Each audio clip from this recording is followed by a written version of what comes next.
बाबा के आश्रित होकर बाबा के आनंद के साथ में, उसकी शरणागति के साथ, पूर्ण समर्पण के साथ आप शिव भक्ति में रमे हुए थे। हम पहले भी कथा में कहे, आज फिर कहते हैं, शिव जी को एक चावल का दाना भगवान शंकर को दो, पर वो खंडित ना हो। आप शिव जी को एक बेलपत्र दो, उनको ज्यादा तुमसे हजारों लाखों बेलपत्र की जरूरत नहीं, पर पूर्णता में दो। शिव जी को मूंग चढ़ा रहे हो तो एक मूंग दे दो, बहुत है। शिव जी को काली मिर्च चढ़ा रहे हो तो एक काली मिर्च दे दी, पूर्ण है। शिव महापुराण की कथा कहती है कि यदि तुम्हारे पास में कुछ भी नहीं है चढ़ाने के लिए, शिव को अर्पण करने के लिए, तो कहा इस दिल को, इस मन को पूर्णतः शंकर को समर्पित कर दो, वो भी स्वीकार। 3 चीजों का कभी दिखावा मत करिए। पहले नंबर पर अपनी बुद्धि का, दूसरे नंबर पर अपनी संपत्ति का, और तीसरे नंबर पर अपनी पत्नी का। एक शिव से कही, शंकर से बोली गई प्रार्थना, शंकर से करी गई प्रार्थना, शिव से करा गया निवेदन सुख प्रदान करता है, सुख प्रदान। कितने भी शिथिलता आ जाए, दुनिया तुम्हारा साथ देना बंद कर दे, दुनिया तुमको छोड़ दे, तुमने अगर एक लोटा जल देवाधिदेव महादेव को समर्पित करा है, याद रखना, शिव जी को जल चढ़ाने के लिए हाथ को आगे बढ़ाना पड़ता है। जैसे कन्यादान किया जाता है तो बाप बेटी के हाथ को पकड़कर वर को देता है, और वर उस हाथ को पकड़ लेता है। एक लोटा जल से वर और कन्या के हाथ में जो कन्यादान का पिंडा रखा जाता है, लोई रखी जाती है, उस पे जल छूटता है, और वो पिंडा से ही कन्यादान का संकल्प पूर्ण होता है। उसी तरह एक लोटा जल लेकर हाथ को आगे बढ़ाकर जब हम शंकर जी को लोटा भर जल समर्पित करते हैं, तब शंकर भगवान जैसे एक वर कन्या के हाथ को पकड़ लेता है, उसी तरह मेरा शिव भी आपके हाथ को पकड़कर मंजिल तक पहुंचा देता है। शिव की कृपा के 4 प्रकार हैं। 2 तली शिव जी की बेटी, जिसने तुमरुका जी से 4 प्रकार की भगवान की कृपा को सुना है। 2 तली का एक काम बहुत अच्छा है। शंकर जी की जो बेटी है, जया, विषहरा, श्यामली बारी, आगे 2 तली। 2 तली का एक काम सबसे अच्छा है। यदि किसी लड़का लड़की ने आपस में विचार कर लिया कि तलाक हो रहा है, और लड़की ने या लड़के में से किसी एक ने विचार कर लिया कि मुझे तलाक नहीं लेना है, मुझे तो इसी वर के साथ में या इसी कन्या के साथ में रहना है, और अगर 2 बेलपत्र, 2 दुर्वा, 2 कनेर के पुष्प हाथ में लेकर, 1 लोटा जल शिव जी को समर्पित कर कर अगर 2 तली का नाम लेकर ये एक साथ शिवलिंग पर चढ़ा दिए जाएं, तो वो प्रदोष के दिन अगर इसको चढ़ाया गया है तो लड़का लड़की का तलाक नहीं होता, आपस में प्रेम बनना प्रारंभ हो जाता है। उनका आपस में प्रेम बनना प्रारंभ हो जाता है, एक दूसरे के प्रति समर्पण का भाव हो जाता है, एक दूसरे के प्रति भाव उत्पन्न हो जाता है। 2 तली ने तुमरुका जी से शिव कृपा के 4 क्रम सुने। पहले नंबर पर स्मरण से शिव कृपा कर देते हैं, दूसरे नंबर पर दृष्टि से शिव कृपा कर देते हैं, तीसरे नंबर पर शब्द से शिव कृपा कर देते हैं, चौथे नंबर पर स्पर्श से शिव कृपा कर देते हैं।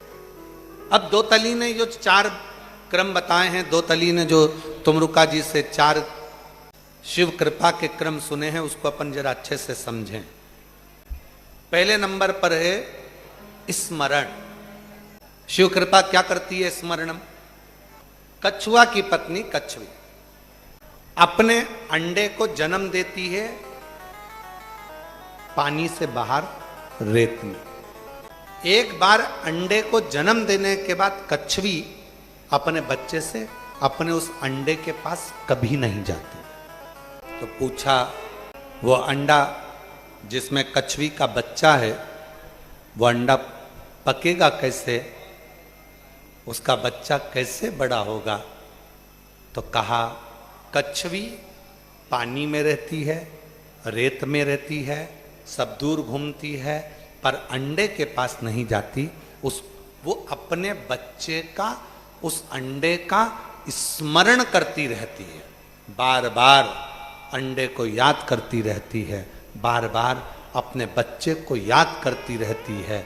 और शास्त्र कहता है कि वो अंडा पक जाता है और कछुई का बच्चा हो जाता है स्मरण मात्र से। कछुई अपने बच्चे को याद करती है तो उसका अंडे में से बच्चा पोषित होकर बाहर निकलता है।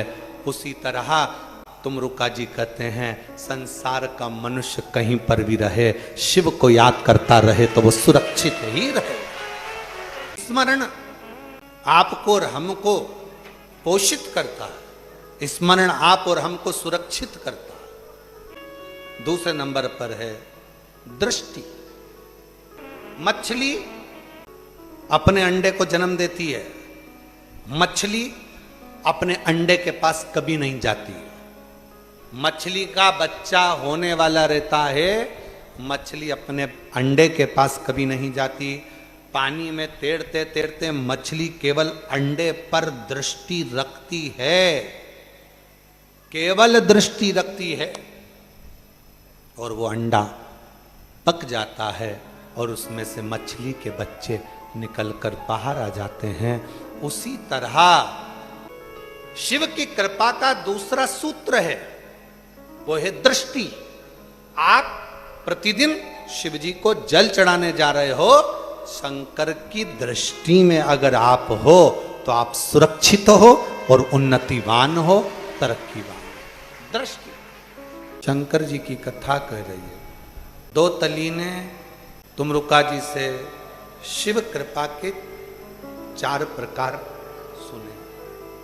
पहले नंबर का स्मरण, दूसरे नंबर की जम के बोलो दृष्टि, और तीसरे नंबर का शिव कृपा का वर्णन करा गया शब्द। तुमरुका जी कहते हैं दो तली से, दो तली एक शब्द भी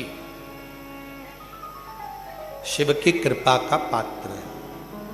टिटहरी देखी आप लोगों ने? पक्षी, वो पक्षी अपने अंडे को जन्म देता है पृथ्वी पर। अंडे को जन्म देकर वो टिटहरी पक्षी चला जाता है, फिर उस अंडे के पास कभी नहीं आता। क्या करता है? आसमान पे चिल्लाता रहता है, चिल्लाता, और उसके चिल्लाने से, उसके बोलने से जो अंडा है टिटहरी का, उसमें जो बच्चा है वो पूर्ण तरह से स्वस्थ जन्म ले लेता है। शब्द उस टिटहरी के मुख से निकले हुए शब्द उस अंडे के अंदर रखे हुए बच्चे को सुरक्षित रखते। उसी तरह तुमरुका जी कहते हैं दो तली से, जब कहीं पर भी बैठकर कोई शिव भक्त श्री शिवाय नमस्तुभ्यम को कहता है, या पंचाक्षर मंत्र नमः शिवाय, षडाक्षर मंत्र ओम नमः शिवाय का उच्चारण करता है, शब्द का उच्चारण होता है, तो शिव की कृपा उस भक्त पर अपने आप होना प्रारंभ हो जाती है। श्री शिवाय नमस्तुभ्यं, शिवाय नमस्तुभ्यं श्री शिवाय नमस्तुभ्यं। कहीं पर भी बैठकर उसका उच्चारण किया जाए, कहीं पर भी बैठकर उसे पुकारा जाए, वो शिव की करुणा, कृपा, दया उस पर होती जरूर। एक दो तली तुमरुका जी से 4 प्रकार के बाबा के कृपा को समझ रही। पहले नंबर पर स्मरण, दूसरे नंबर पर दृष्टि,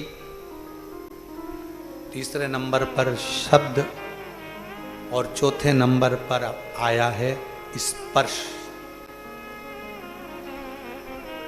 स्पर्श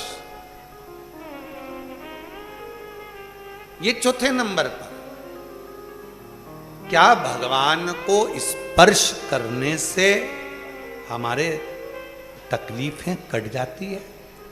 कहा मोरनी अंडा देती है, अपने अंडे पर मोरनी स्पर्श करने के लिए बैठी रहती है और वो मोरनी का बच्चा स्वस्थ जन्म ले लेता है। जो एक बार शंकर के मंदिर में पहुंचा, शिव मंदिर में कभी भी आपको अगर शंकर के शिवलिंग का स्पर्श करने को मिल जाए, नहीं मिले तो उसकी चौखट का स्पर्श मिल जाए, वो भी ना मिले तो उसकी सामने की रच का स्पर्श करने को मिल जाए, समझ लेना मेरे शंकर की कृपा तुम पर होना प्रारंभ। स्पर्श, एक शिव का स्पर्श। किसी तीर्थ में जाओ, किसी पवित्र भूमि पर जाओ, वहां जाकर जब आप विश्राम करते हो, वहां की रज, वहां की मट्टी, वहां की धूल हमारे शरीर को लगती है, हमारे शरीर को छूती है, वो स्पर्श करती है तो हमारा जीवन सार्थक हो जाता है। स्पर्श, मात्र स्पर्श। कितना सुंदर एक व्याख्यान आता है। एक मुकुंद नामक का ब्राह्मण जिसके शरीर में एक रोग ग्रसित हो गया। रोग आने से मुकुंद ने मंदिर जाना, भगवान का भजन करना, भगवान का स्मरण करना, पूजन करना, भक्ति करना बंद कर दिया। ये केवल मुकुंद की कथा नहीं, ये अपनी भी कथा है। आपके और हमारे शरीर में अगर कोई रोग आ जाता है तो हम सबसे पहले भगवान का भजन छोड़ देते हैं। आज मेरा पेट दुख रहा है, मैं मंदिर नहीं जाऊंगा। आज मेरा सिर दुख रहा है, आज मैं जल चढ़ाने नहीं जाऊंगा। पेट दुख रहा है, मंदिर छूटा। सिर दुखा, मंदिर छूटा। पांव दुखे, मंदिर छूटा। हाथ दुखा, मंदिर छूटा। खाना छूटा। पेट दुखा, रोटी नहीं खाऊंगी, थुली खा लूंगी, ब्रेड खा लूंगी, बिस्कुट खा लूंगी, पर खाऊंगी जरूर, मंदिर नहीं जाऊंगी। शरीर में रोग आता है, सबसे पहले भगवान छूट जाता है। शिव पुराण कहती है मुकुंद तेरी मंदिर छूट गया।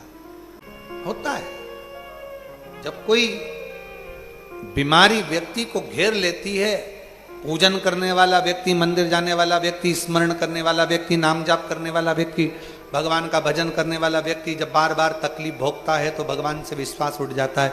अब मैं नहीं जाऊंगा, अब मेरे को वहाँ जाना ही नहीं है। अब उसकी निंदा करना चालू कर देगा, फिर धीरे धीरे वहाँ जाना बंद कर देगा, निंदा करना प्रारंभ कर देगा। वहाँ तो मैं जाऊंगा ही नहीं, भगवान सुनता ही नहीं, भगवान तो ऐसा हो गया, भगवान तो वैसा हो गया, मुझे कोई मतलब नहीं, सब व्यर्थ की बातें हैं, सब ढोंग ढकोसला है।